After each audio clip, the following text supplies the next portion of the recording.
One of the other components of POR, which I haven't mentioned yet, is the POR traits, portraits. And that is our own smart contract where instead of like ERC 721 or other smart contracts on Solidity, those contracts are still executed by a third-party Ethereum virtual machine. In the case of portraits, POR enables you to self-validate the terms of the contract. So let's say that in order for you to broadcast something as president, you need to satisfy, and validate, certain things, your biometric, your location in the White House, all these different things start to become rules and conditions that prevent a lot of this fraud from happening because it's very unique, to the receiver, the reception, that this asset or this utility or this opportunity can be utilized. And I think with generative AI, the problem is it's not the technology that's generating the result. It's really the inputs, right? And we're seeing a lot of problems where, in New York recently, there was a lawyer who got a little bit lazy and he utilized ChatGPT to make a legal brief.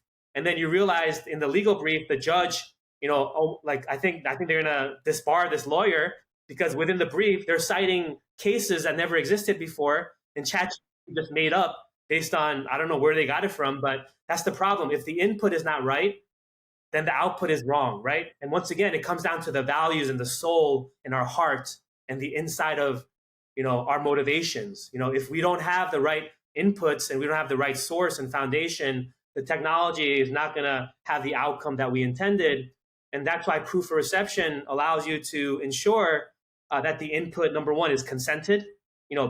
All these big companies are being sued by IP holders because they trained on data that they didn't give the copyright for. So consented, that's what a port can do.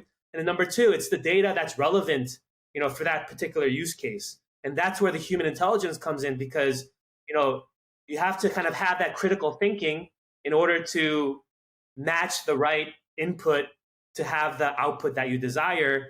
And once again, unfortunately, Dr. M, it's a function of greed, right? A lot of Silicon Valley firms, a lot of equity holders, they want to make a lot of money, so they're hyping something up.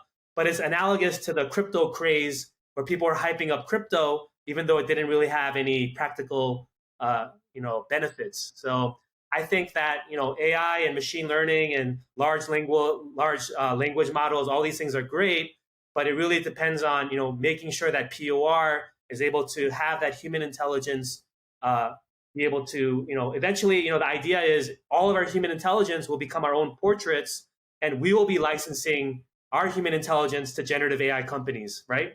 Versus them stealing all this data and scraping it and creating wasting all this electricity and computing, mind you, to create things that are not resources. Yeah. Yeah, maybe you can trick your middle school teacher, but beyond that, creating an essay, there really isn't a relevant use case until the inputs are filtered, and that's where human intelligence comes in.